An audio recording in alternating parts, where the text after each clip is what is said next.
back to Raising the Gold Standard with Kane White.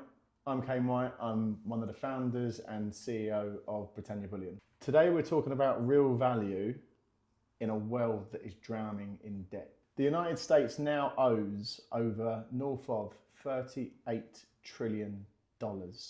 That debt grows by around about $1 trillion every 10 weeks. America at the moment are currently spending north of $3 billion per day just to service the interest alone on the debt that they have created. It's really easy to lose touch with what those numbers really mean. What I want to do is put $1 trillion into perspective. If we was going to count to 1 million seconds, it would take us roughly 12 days. If we was going to count to 1 billion seconds, it would take roughly 31 years. If we was going to count to 1 trillion seconds, it would take little over 31,000 years, which is enormous.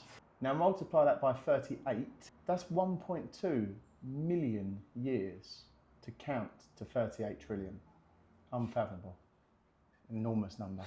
There's a famous quote, when the numbers stop making sense, it's time to start looking for something that does, and that's gold. Every note that's in your wallet is somebody else's debt, which is quite profound when you start thinking of it like that. So the next point that I want to just highlight before we introduce young Louis, Fort Knox. We've all heard massive conspiracy theories about Fort Knox. Fort Knox holds roughly 147 million ounces of gold. That's the official US figure. Now the big point here is that gold is stuck in the 70s and valued at around about $45 an ounce, when a true reflection of gold today is now north of $4,000 an ounce, not £45. Enormous. There's so many analysts now that are looking at gold as a confidence booster to the US dollar, so we're going to touch on that as well. And joining us today is Louis, one of our newest members to our team. Louis Rayner, how are you, mate? I'm very well. Thank you for having me on this episode 2 of the podcast. Feel very special. Well, you're more than welcome, and it's nice to have a younger man on the podcast too, somebody that can resonate with a lot of people that are now focusing on the power of gold. It's not just a relic that somebody in their 80s purchases. It's something that has power. Yeah, definitely. And I do feel a lot of people my age aren't aware of, what's going on in the background with the bank, how gold can fit into their life. And it's a good eye opener. Well, that's a really interesting point. We'll touch on that very quickly. There's a lot to go through today. Yeah. Before you came into gold and you started understanding and studying gold, what was your perception on gold? What did you think it was? Did you have any interest in gold? Is it something that you was taught in school? Yeah, so I was actually thinking about this yesterday, funnily enough. And when you're in school, you're not taught anything about gold, even finances. You're not taught about it. It's almost a system that we're just trapped in to follow. And when it comes to gold, you see it in movies, you hear it in sayings, good as gold. But I had no perception of what gold was and what it actually could do for me, as well as my family. So it was all foreign to me. And I feel a lot of people don't actually look into gold and realise just how powerful it is. I don't think they when I say they, I'm talking about the powers that are above us. Yeah. Right. I don't think they, and it is plural, want us to understand, or the younger generation to understand the real value of gold, real money. Of course. Because if you do, then you're not going to put your money into the system where they want you to put it. Yeah. Exactly that, and you look at where they're putting their money compared to where they want us to put our money. They don't have trust in their own currency, do they? Absolutely. They're going straight to gold. So why shouldn't we? Exactly. And before you started understanding gold and really studying it, you just saw money as money and gold as something that was just out of the realm of possibility. It wasn't something you focused on before. Definitely. And it's almost you look at your savings account and you don't see it growing, but you almost just accept it for what it is. You look at it and you almost, understand it as this is it. This is all that be all and end all. But it's not. Quick question, did you think that owning gold was something that our nans and granddads would purchase and it was sort of out of the realms of possibility for us? It was far too expensive. That's fair to say, isn't it?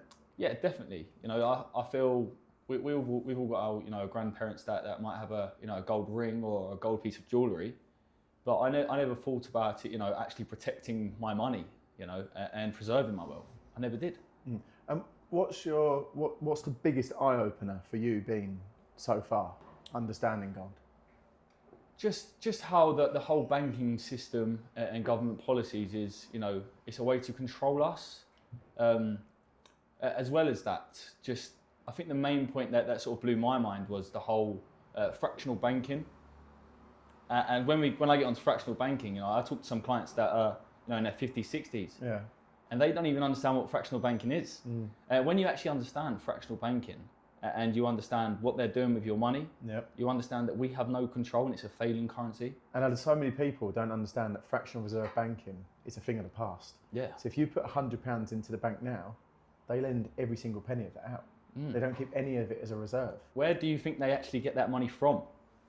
Well, the money comes from us. It's money that we're working hard for, that we're paying tax on, to providing, that we're putting into, as we've been taught from a young age, keep your money in the bank, keep it where you can see it. Your mum and dad, keep your money there, don't put it anywhere else. That's where it's coming. It's coming from us. And we're essentially lending our money, hard-earned money, to these banksters. Banksters is a great word. Let's call them banksters.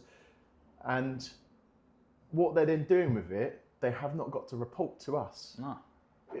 It'll be somewhere in the 60 pages of T's and C's they give you when you open up a bank account, but you understand what I'm saying. Of course. They don't tell you up front. Oh, by the way, what we're going to do, so for every £100 that you put in the bank, we're actually going to go and risk all of it. We may lose it, we may not. And I'll come on to, that's another factor in a moment I'd like to speak about, the bank runs, how the bank runs I think are going to start, and that comes on to Rachel, so for next month, with the £50 billion black hole that she needs to start. The forbidden budget. Mate, it's coming. I can feel it. I can feel it. The people I'm speaking to, they know it's coming as well. We've seen more of a pour into gold now from the members of general public than ever before, retail investors. And there's a massive sense of uncertainty. You know, when I'm talking to clients on the phone, the main response I'm getting from them is fear and uncertainty of what's coming our way as a nation. And I think that's something that we can, you know, reside with and understand, because we actually understand what's going on behind the scenes, and it's our job to advise them, actually provide them with this information. And when you give them this information, they almost seem shocked. But this is the reality that we're living in. And you're correct. Just to make this absolutely abundantly clear for anybody that's watching, we're not here in any capacity to give anybody advice. No. We can legally give advice when it comes to the different gold strategies that you can convert your money into. We're not here to give you advice. Understanding gold isn't about getting rich. It's about staying rich. It's about preservation of our wealth. Let's talk about this, Louis. Yeah. Rachel Reeves, Rachel from accounts, or Karen from accounts, as the younger generation speak about. There's now a £50 billion black hole that not a lot of people are aware of, that now needs to be plugged next month. Yeah. And the main thing that concerns me when I hear that is, where are they going to get the money from? Lou, that's a £50 billion black hole in finance system for the UK, in public finances. So there's a couple of pointers, and I'll read them off of here. The plans that are being discussed behind closed doors that you're not invited to. So people pay more tax as wages start to rise. You think you're earning more, you're not. You're being taxed more, and you've got silent tax of inflation, which stealth tax. Stealth tax, exactly. You've got possible tax rises through income tax that could still go up despite earlier promises. How many promises have been broken thus far? Yeah.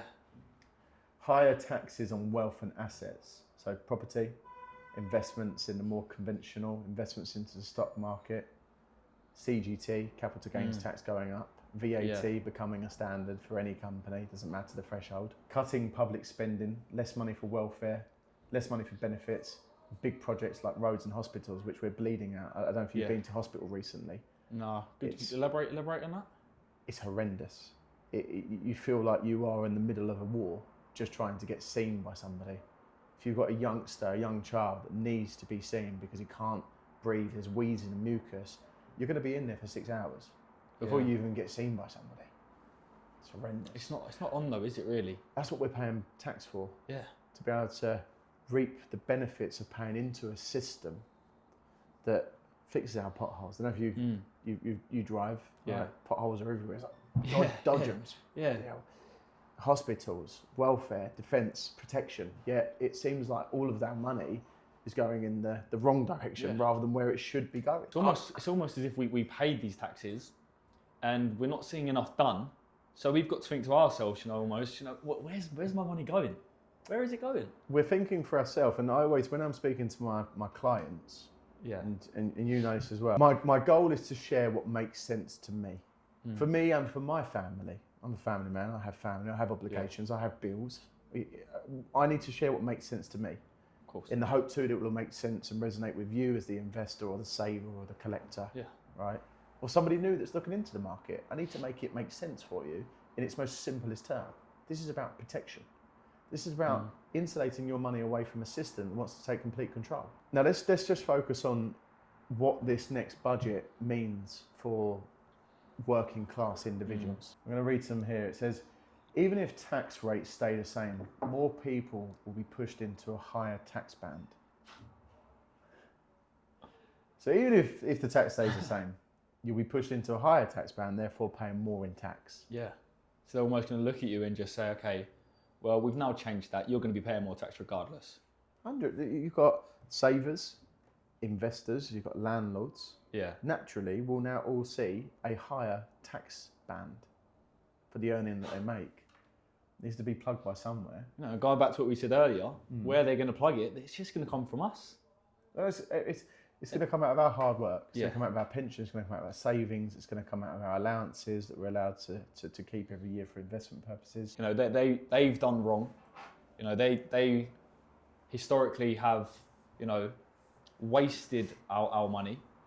Yet we're the ones that have to pay for it.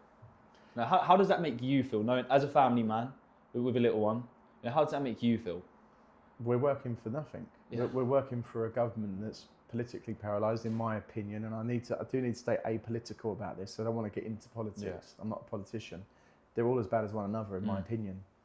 I need to do what's best for my family, and it's the same when we're speaking to our clients and our investors. You need to do what's going to be best for you and for your family too. There's a point here. So businesses, this is a fantastic point. Yeah. Businesses and business owners, they may hold back on pay rises because they are going to have to pay more tax. The promise of no tax rises from not just our government, but any government, it doesn't matter about who's in, is now going to be a blur. They're going to raise taxes, so it seems, based on what's being said at the moment. And we all saw it coming. It's just a matter of how we can prepare for this. I think you're right, and I think you are proof of how quick the penny can drop. Because less than a year ago, you didn't understand the benefit or the power of investing into physical gold. Once you put your head into it and you spend the time to educate and understand what's happening around the world and the impacts it has on the gold market, your decision's made up in your head. Like, are you gonna, let's say you inherit, say your late grandmother, for example. You inherit £20,000. Are you going to keep it in the bank? What are you going to do with it now? My choice would be, it would be a no-brainer. I would put as much capital sitting there as I can that's possibly eroding away. Forget possibly, it is eroding away in the bank. And I would put as much as I can into gold, and I would hold it in gold for as long as I can. Because gold is going to be there for when you need it. And the money that's in your bank, unfortunately, my clients say to me all the time about a rainy day fund. Yeah. What's the point in a rainy day fund if on the rainy day it isn't there because it's been washed away? Yeah, but every day's a rainy day with it in the bank.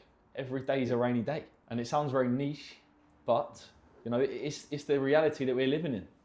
Confidence is going to last until people start to ask, hold on a moment, how's this all back? This system is balancing on a fishing line. Yeah, great point. Very, very good point. Gold doesn't promise, it proves. Gold has proven itself year after year after year for thousands of years. It's been used as a currency for thousands of years now. Yeah. The Romans used to use it as their currency. Because it's real money. It's real money, it's always been there and will always continue to be there. So we've got runaway levels of debt in America now north of $38 trillion. Yeah. You've got public payments of over $3 billion every single day just to service the interest alone. We've got, in my opinion, very soon, with Chancellor Reeves next week or next couple of weeks, potentially slashing your ISA allowance in half, maybe if not more. Let's just wait and see what she says. I can't guarantee it, but let's see. What's going to happen to somebody, your nan, your grandmother, that has £20,000 in an ISA, tax-free money that she's investing every single year, and the profits are going to be tax-free? What if they say, well, no, only all you can do is you can have a tax-free allowance of £10,000 now, not 20? So therefore, she's going to be left with a decision. Do I keep my money in a more conventional method and be taxed on it, or do I rip it out and do I look for somewhere new to put it? Yeah. And when I'm saying they're looking for somewhere new, that somewhere new is going to be gold, all right? And I think that's what's going to start the bank runs, because all these people, they're not going to want to keep their money in a bank being eroded by inflation and low interest rates and the wars and the volatility and inflation running away. They're going to want to rip it out and they're going to want to put it in gold. When everybody runs to the bank at the same time to try and get their money out, it's not going to be there. No. They're not going to have the money to give to the people that have put it in there. So I believe that's what's going to start bank runs. And it's an absolutely, for me, absolutely is inevitable that the run on gold is going to move biblically. I mean, so from last Thursday to Monday morning, the gold price was down by circa 9%. Yeah. I don't know the exact figure, but around about 8 or 9%. Yeah, that's it, yeah. And by Wednesday, Thursday, the market's been bought back. And the market now today is up by almost 3%. It's the central banks and the governments and the institutions that are issuing the fake gold, buy and sell, bringing the price of gold down. Nobody wants to buy into a market when the market's dropping 10%, which is what the government think. And my job is to help people, our job is to help people understand that when she dips, buy. It's the best time to buy. You're piggybacking on the back of the massive institutions that are bringing the price down so they can make their buys. Look at every dip, look at the purchasers, central banks, institutions. It's almost manipulated by them so that we fall into their trap of sell, sell, sell. And it's their point to then jump in and then make as much as they can. You know, it's a very good point. Gold is real value in an unreal world. And I know that this all boils down to education. There isn't enough education to members of the general public, retail investors, about the power of investing their hard-earned money into gold. Gold that's going to be there for when they want it, a real rainy day fund that when the rain is here, this isn't going to be washed away. And why is it that you think, you know, people aren't made aware of what gold is and, you know, the possibilities of actually having their money into gold? Why do you think that is? In my opinion, because governments don't make any money from us buying 24 carat British legal tender gold coins. There's no VAT or capital gains tax.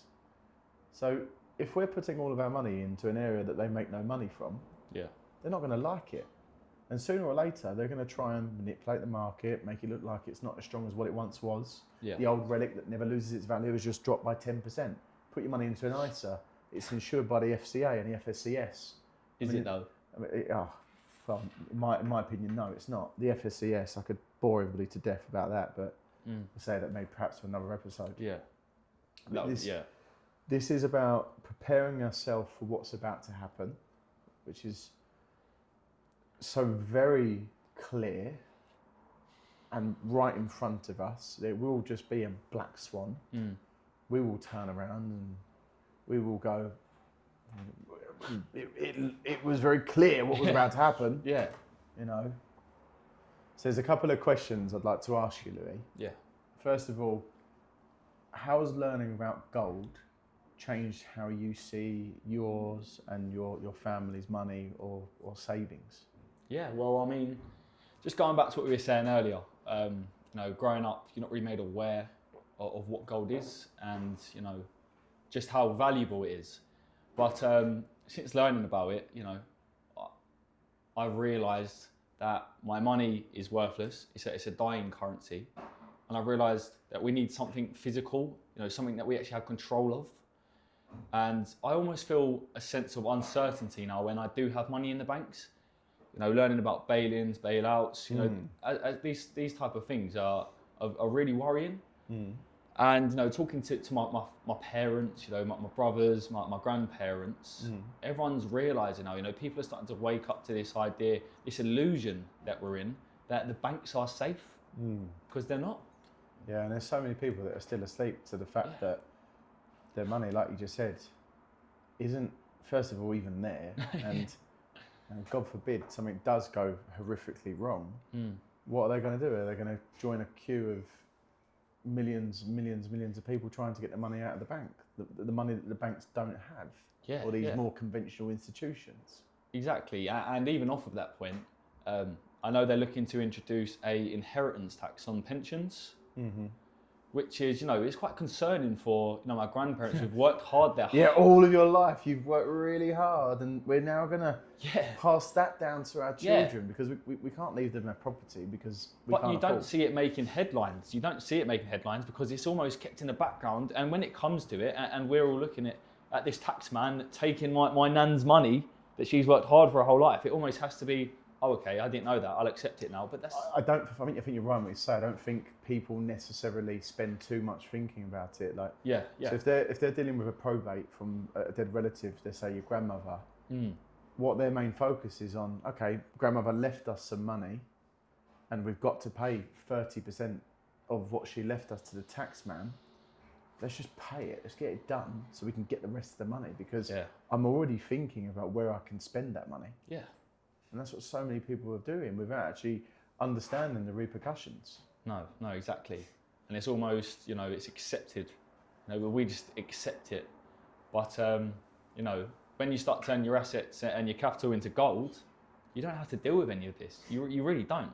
It's almost a store of wealth that can just be passed down, to the kids, the grandkids, that preserves your money instead of 30% to the taxman. So it's a good point you just made, and the wording you used was a store of wealth. All right. For thousands of years, gold has been a store of wealth.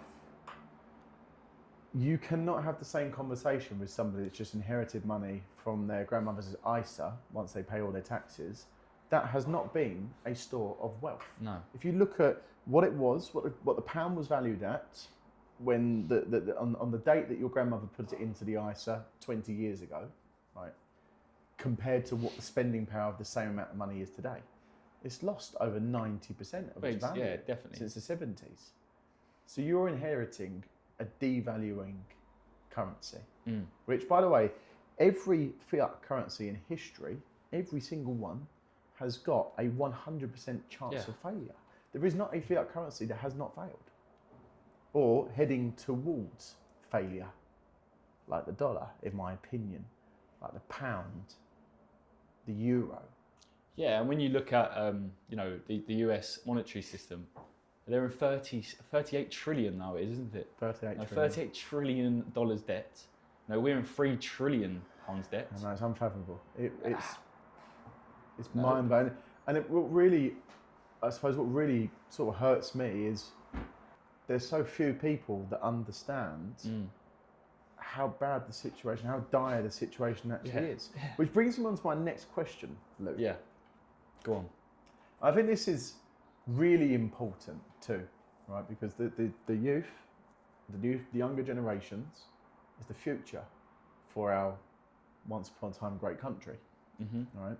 What do your friends say when you mention gold and you mention the growth of gold? Because I know how my friends used to respond to me 14 years ago. Yeah. How do your friends respond to you? I think at this point, Kane, I've stopped talking about it to them. Because it's almost as if gold, boring. Yeah, exactly. What's gold? When I first got into this, commodities industry, and I was learning about gold. I'm talking to my friends, and it's almost it's boring. I've got an ISA, I've got this. I don't need to hear it. But I know that in 10 years' time, 15, when they're having kids of their own, and they're actually having to take more responsibility of their money, what they're going to wake up to is, what was he saying about gold 10 years ago? What was he saying? Oh, it's at £10,000 an ounce now. I remember when Louis said it was at £3,000. You know, and it's going to become this idea that everyone's going to wake up to, but we are almost programmed as younger people to just not know about it. You know, we just don't care about it. But they don't want you to know about it. They want you to keep your money in the bank. I mean, if we look at let's say money just saved up in an ISA, and let's just assume, because that's all this is an arbitrary figure, let's assume your friends make 10% per year on that money in the ISA. So over a 10-year window, that's a 100% increase. But then you've got to look at what levels of risk are tied and attached to keeping your money in a system that, by the way, has 100% proven track record of failure against that of gold. So if we focus on gold over the exact same 10 years, your money in the bank assumed at 10% per year in an ISA, which of course doesn't exist. Let's just hypothetically say this. Whereas your money in gold, which is a tier 1 asset which carries 0% risk, 0% counterparty risk. Just for the people listening, could you just clarify what a tier 1 asset is? A tier 1 asset is an asset that banks can hold that doesn't carry any risk. So they're able to loan against it. They're able to trade against it. To be able to operate as a banking institution, you need to hold a tier 1 asset. And now central banks, as we've seen, are now choosing to buy gold as a tier 1 asset over the US dollar. Central banks around the world are now looking at gold the same way they used to look at the dollar. Yeah. And what points out to me, you know, when you mention, just going back to what you were saying about the 10% over 10 years. Well, let me finish on that point. Sorry, Lou, but if you'd had your money in gold over the same period of time with your friends, your young friends, right, they would have seen over 250% increase. And I can say very confidently that it would have been at 0% risk now, because it is now a tier 1 asset. And tax-free. It's tax-free. There's no VAT. There's no capital gains tax. They've made over 250% profit, tax-free, and essentially risk-free too. And they've set up their future. They set up their kids' future. It's something that they can pass down to their kids. But what really sticks out to me with that 10% in the ISA, the first thing that my brain thinks of is inflation. So if we factor in inflation, is it really 10%? Oh, mate, when I buy a cup of coffee in the morning, I know hands down, because I have friends that own cafes, that coffee costs at least 30% more than what it did this time last year. And that's the real level of inflation, which not a lot of people realise. It's what we spend our money on to be able to live the life that we want to live. It's not buying jets or super bikes or the basket of goods that the government currently make up. It's what we spend. A cup of coffee. I bought myself and Frankie a coffee earlier this morning. It cost £10 for 2 flat whites. Yeah, and it's £10. Well, what? As a younger person, I always hear my mum and dad or my granddad, and they always say, "Oh, back in my day," and you sort of turn a blind eye to it. That's how I feel now. Yeah. You'll get there. Because back in my day, my mum and dad used to give me like £2.50 to go out on the summer holidays. Yeah. That'd do us all day. We'd have a kebab and chips, we'd have a fizzy drink, we'd have sweets, we'd have this, we'd have that. Yeah. It's the same thing. I used to get, £1, and you'd go to the shop, you get yourself a little like 20p drink. You might get yourself a little pick and mix, but the prices have just skyrocketed. Do you remember when a Freddo?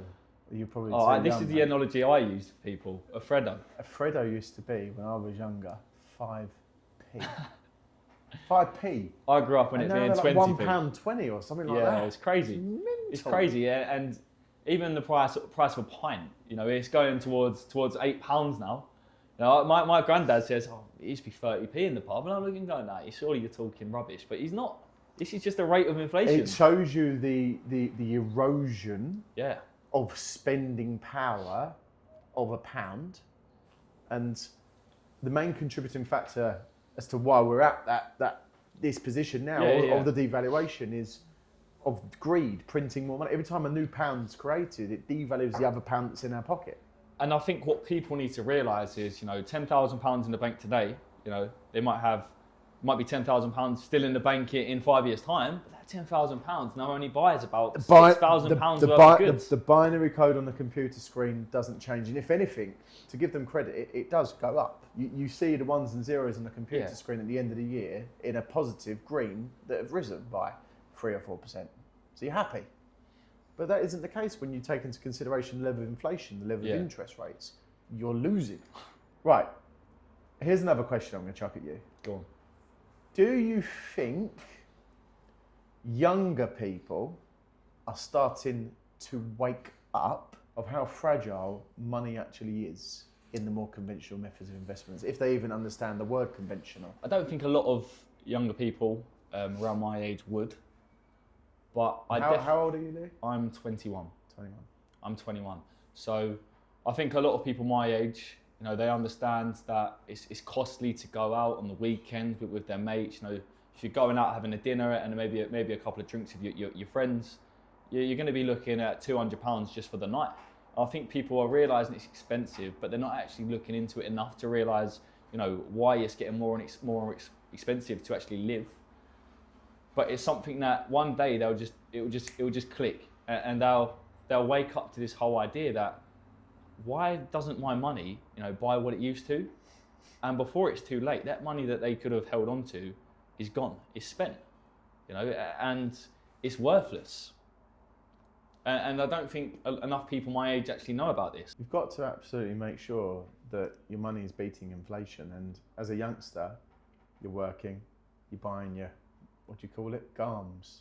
Garms. You're buying your garms and your clothes. I don't say that, by the way. That's not me. So the youngsters, they're working hard, they're getting their paycheck at the end of the week or bi-weekly or monthly. And I'm speaking from experience of my younger sister, gets the money, she goes and enjoy herself, which is the right thing to do. Go and enjoy yourself. You've got to live life. You're working hard to go and spend your money, which doesn't go anywhere near where it used to 5 years ago. Let's know 10 years ago, or 15 or 20 well, or even when I was 18, 4 years ago. 4 years ago. It's not changed. It has changed, in fact. My main goal when I'm working with clients, doesn't matter demographic, I don't care where you're from, I don't care your religion, I don't care, I'm apolitical, I don't care whether you're left, you're right, you're neutral, you're back, forward, whatever. It goes over the top of my head.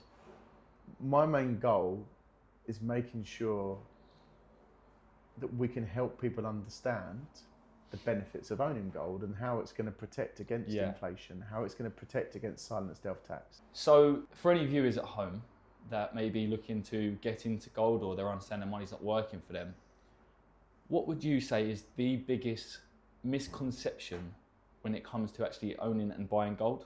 What in your words? So first of all, gold's for the super rich. Yeah. It costs far too much money. And I can never have a truck full of gold delivered to my door. I mean, here on the table at the moment, we've got circa, give or take, £300,000 worth of gold. And as you can see, you could fit that in your duffel bag. You can hold it. You can actually hold it. It's physical. It's delivered to your door. It's an asset that you own that you can control. So a common misconception is it's too expensive, and two, it's too big to store. Yeah. You're not going to be getting a truck full of gold if you're converting 10, 20, 30, 40, even £100,000 into gold.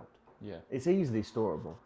And relative to the levels of global debt, gold is actually now cheaper than what it was back in 1970, reflective to the level of debt in 1970 compared to now the price of gold and the level of debt. Now, really, I know the government are trying to push so hard to make the general public feel like gold's too high and you don't want to be investing into an asset that's just dropped 10%, which inside of 4 days has been consumed. The dip has been purchased by central banks. And as me and you both know, when the price of gold dips, it's just due to investors, maybe a psychology side of it, that they're just taking profits, and they're almost fearful because they're channeled to take their money out. But as me and you both know, that when the price of gold dips, you're getting it at a discounted rate. You're buying it on the back of massive institutions, government companies and officials and You've got bank. You should just, like, whenever the market dips. So on Friday when she started dipping, I was working over the weekend, speaking to clients, although gold was offline, suggesting to my clients, buy the dip, because if you don't buy the dip, central banks and governments will buy the dip. It should be back up in 5 days' time, and lo and behold, she is. And they're buying the dip with our money. This was the easiest 10% for anybody to make on their money. Of course, we're not day trading gold, we're not in and out, but to make a 10% increase inside of a week is quite phenomenal. If you had purchased your gold on Friday, or say on Monday, you'd now be sitting on 10% increase, which is phenomenal. You can't make that anywhere else as safe as what you can make it with gold. Well, I think, just that 10% alone in your everyday saver account, you're looking at maybe 10 years to even see that increase, and it's something you're going to wait 10 years for, while that still erodes anyway due to inflation. Absolutely, 100%. And I wish more people looked at gold the way that you've looked at gold. Like, coming into this a year ago, not really understanding the fundamental pointers, the reason why we invest our money or convert our money into gold. Within a year, you've just completely flipped your life around, or your thought process financially, and now you're making more money in gold over a year than what you would have anywhere else, with the level of risk that's attached to it. Exactly, and there'll be viewers at home watching this, and they'll almost want a sense of idea on gold a bit more, maybe tailored to their selves. All they have to do is give us a call. We can just run them through it. That's exactly the point. If this episode has made you perhaps feel slightly different towards gold, then reach out to us, reach out to Louis, reach out to our team of real people with a real goal of protecting your money using the oldest form of currency, gold. I'm Kane White, and this is Raising the Gold Standard. Louis, it's been a pleasure. We'll have you on again, absolutely. And every single week, not only do I get better and better, you get better and better, and as an overall, we will get better and better. It's been an absolute pleasure. And we'll continue to help other people better themselves. That's our goal. There's one final quote here. The higher the debt climbs, the louder gold will speak. If people watching this feel like that's okay, there's not going to be any more debt, debt's done, don't buy gold. If people watching this feel like my money's safe in the bank, I know they've got it, fine, don't buy gold. However, if you have a thought contrary to what we've just said, then buy gold and give us a call and we can help you.